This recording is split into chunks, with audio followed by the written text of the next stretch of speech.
salah satu tanggung jawab yang paling utama BSSN adalah mengenai data privasi. Dan beliau ini adalah sebagai orang yang karirnya di BSSN cukup panjang, karena sebelumnya menjadi deputi dan sekarang terakhir menjadi wakil kepala BSSN. Bagaimana dan apa yang Bapak lakukan untuk hal yang berkaitan dengan privasi data yang sekarang ini bisa dicuri di mana-mana? Dan untuk itu, karena ini merupakan bagian dari tanggung jawab BSSN, mungkin Bapak bisa menjelaskan kepada kami. Terima kasih. Baik, masih ada waktunya Bapak? Cukup baik. Pasangan calon nomor 2 silakan untuk menjawab, waktunya 2 menit. Terima kasih Mas Pram. Saya ada di BSSN karena beliau.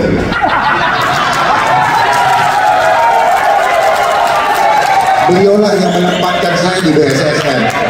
Oleh sebab itu saya emban tugas dari beliau dengan sungguh-sungguh, dan saya dapat resepnya. Bagaimana resepnya supaya cyber security di Indonesia bisa dijamin keamanannya. Mudah-mudahan Mas Pram jadi presiden. Saya mohon, jadikan Indonesia mandiri internet. Selama internetnya tidak mandiri, maka selama itu bocor semua. 1000 kali kita mengganti password, apapun yang kita lakukan bocor. Jadi tidak ada satupun di ruang cyber ini yang aman. Contoh PDN aja kebocoran di maling, yang maling ngomong baru ketahuan. Padahal detik ini semua data kita udah bocor. Jadi saya paham betul mengenai dunia IoT. Globalisasi adalah dunia tanpa batas, tapi dibatasi di ruang internet. Oleh sebab itu, kalau kita tidak sungguh-sungguh membuat internet mandiri, maka semuanya adalah bocor. Makanya dibilang artificial intelligence. Artificial intelligence itu artinya apa? Alat intelijen, alat yang memata-matai tanpa kita sadari. Dosa kita ada semua di gadget. Makanya kalau ada kasus diambil gadgetnya, stresnya setengah mati. Oleh sebab itu, mari Mas Pram, saya dukung Mas Pram menjadi Presiden Republik Indonesia, dan saya akan menjadi staf ahli khusus bidang cyber security.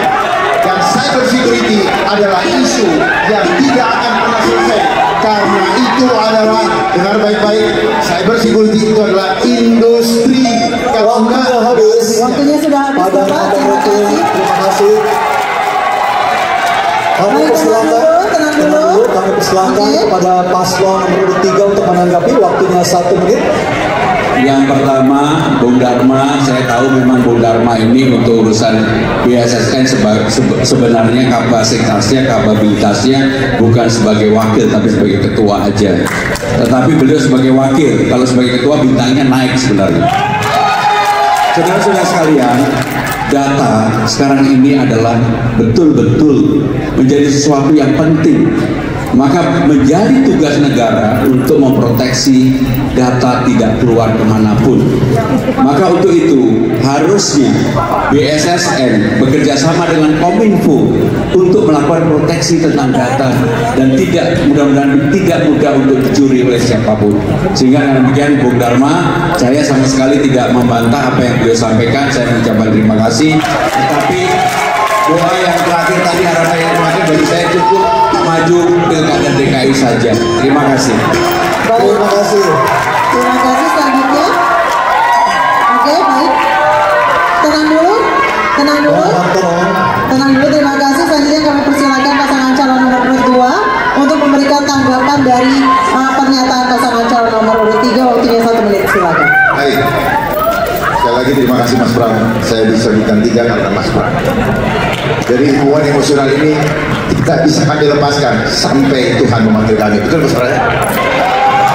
Bukan karena rivalitas ini menghentikan silaturahmi kami.